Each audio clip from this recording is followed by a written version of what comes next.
اور رحمتیں ہیں، وَأُولَٰئِكَ هُمُ الْمُهْتَدُونَ، اور یہی ہے وہ لوگ جو کامیاب ہونے والے ہیں، ہدایت پانے والے، ہدایت یافتہ۔ اسی سورہ بقرہ میں ذرا آگے چل کر، یہ تو ہے 20واں رکوع، 19واں رکوع، 21ویں رکوع کی پہلی آیت ہے لَيْسَ الْبِرَّ أَن تُوَلُّوا وُجُوهَكُمْ قِبَلَ الْمَشْرِقِ وَالْمَغْرِبِ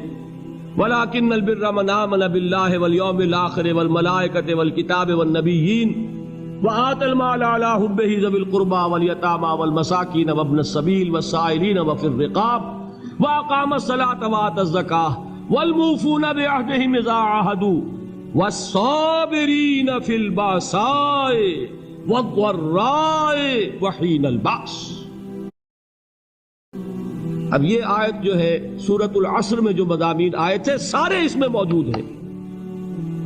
وہاں ایمان کا لفظ آیا، یہاں 5 ایمانیات کی تفصیل آ گئی، اعمال کی تفصیل آئی، اور آخری بات وہاں کیا ہے وَتَوَاصَوْا بِالصَّبْرِ، اور یہاں کیا ہے وَالصَّابِرِينَ فِي الْبَأْسَاءِ وَالضَّرَّاءِ وَحِينَ الْبَأْسِ،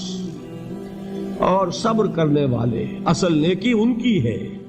جو صبر کریں، کس میں؟ جنگ کے وقت، ذرائے، باسائے، باسا کہتے ہیں فقر اور فاقہ، واحد آئے گا باس تو اس کے معنی جنگ، اور باسا جمع میں آئے گا تو فاقہ، فقر، بھوک، اور ذرائے جسمانی تکلیف، ضرر، جسمانی تکلیفوں میں صبر کرنے والے، فقر اور فاقے میں صبر کرنے والے۔